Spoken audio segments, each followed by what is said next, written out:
It was 2 in the morning when I heard the crunch of metal and wood, and when I looked out my window, my perfect white picket fence was gone smashed to pieces by a neighbor's minivan. And the craziest part?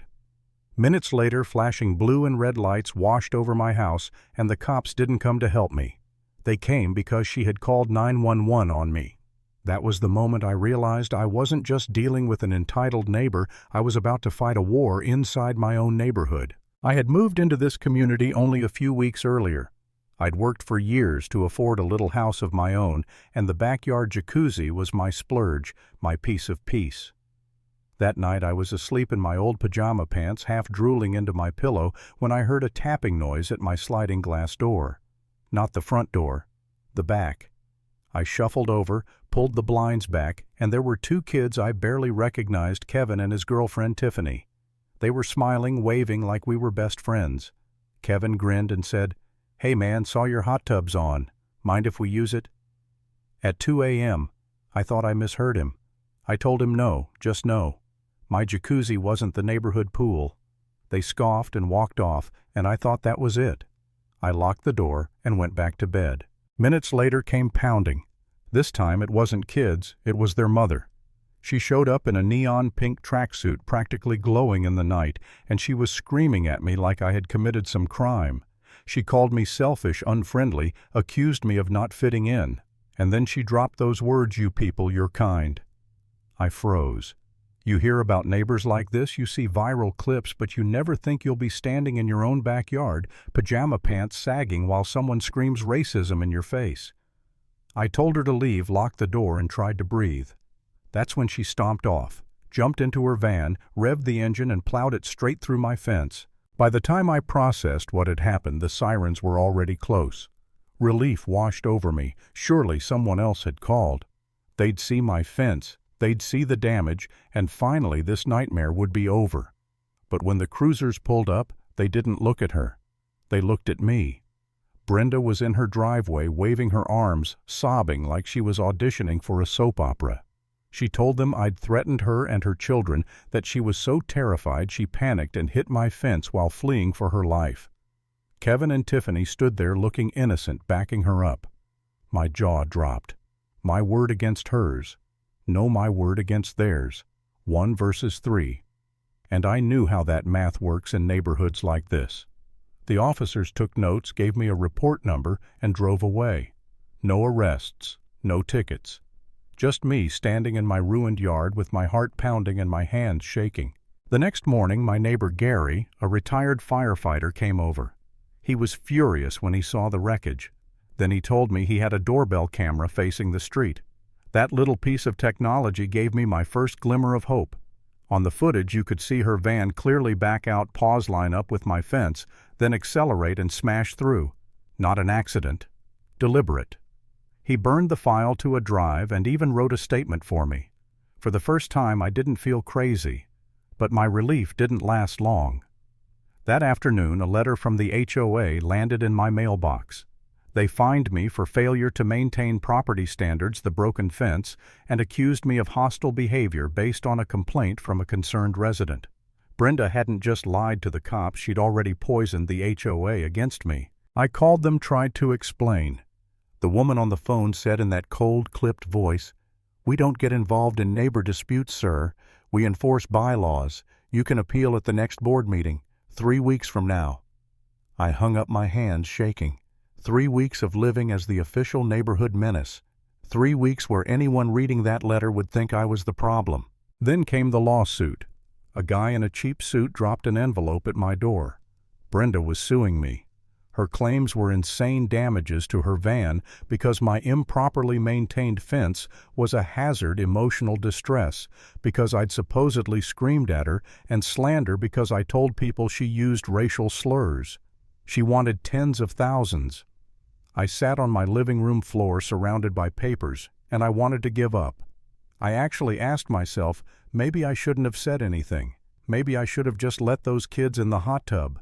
Maybe if I'd just kept quiet, none of this would have happened. That thought that maybe I'd brought this on myself was the lowest point. But then Gary called again. "Don't you dare blame yourself. I saw what she did. I've got it on video. She picked the wrong neighbor to mess with. That snapped me out of it. I wasn't the villain here. I wasn't the aggressor. I wasn't going to roll over. I found a lawyer. Ben was younger than I expected, but sharp. He listened, really listened. When he saw the video of her van aiming for my fence, he said, "That's intent, pure and simple. We're not just defending, we're countersuing." He listed it out: property damage, trespassing, harassment, defamation, and punitive damages for the hate element. For the first time, I felt like I had a weapon of my own. At Ben's advice, I installed a full security system around my house. Cameras on every angle, night vision, motion alerts. Expensive, but worth it. Within days, the harassment shifted. Kevin and Tiffany started accidentally tossing balls into my yard, filming me with their phones, trying to provoke me. Then one night, my camera caught them in hoodies, sneaking into my yard, spray painting the word "liar" across the patched fence. Their whispers, their laughter, it was all on tape. It was the dumbest mistake they could have made. I sent the video to Ben immediately. That night was a turning point. At the HOA meeting a week later, I stood up to appeal my violation. The president, Carol, looked bored and dismissive. Brenda sat in the front row, arms crossed, smirking like she already won. I calmly said, "You fined me for a fence she destroyed. You accused me of hostile behavior because of a lie. But my lawyer sent you a video. Did you watch it?" A younger board member pulled out his phone, opened the email, and played it right there. The room went silent as Kevin sprayed black paint, whispering to Tiffany to hurry. Gary stood up and said, "I've seen the first video too. None of this was an accident. This family has been targeting my neighbor since the day he moved in." The crowd shifted. For the first time, the stares weren't on me, they were on her. Brenda jumped up, shouting that it was fake, that it wasn't her son. But her voice cracked. Her denial sounded desperate. The board, cornered by the evidence, voted to rescind my violations. I walked out feeling 10 feet tall. But Brenda wasn't done. In her deposition under oath, she invented a fairy tale. She claimed her kids had come over at 9 p.m. with cookies to welcome me. Cookies. She said I stormed out drunk, screaming slurs, chased her down the street, and she accidentally drove forward into my fence instead of reversing. Listening to it felt like I was in an alternate universe. Then Ben slid a laptop across the table and played Gary's footage of her minivan deliberately ramming my yard. Watching her face drain of color was priceless. She stammered that it was doctored. But the damage was done, her lies were shredded by the truth. Meanwhile, in the neighborhood Facebook group, Brenda posted long sob stories about being bullied by the new neighbor. But this time, Gary uploaded the video for everyone to see. The backlash was immediate. Neighbors who'd ignored me before were suddenly furious at her. She aimed right at it. "This is sociopathic." Her little army of sympathizers went silent. By the time my deposition came, her lawyer tried everything, suggesting I was drunk, suggesting I misheard slurs, suggesting my jacuzzi was a nuisance. I kept my cool. Short answers, calm tone. Yes. No. That's not true. When he pressed me about the slurs, I repeated exactly what she said. Ugly, hateful words. He smirked and called it a fashionable accusation.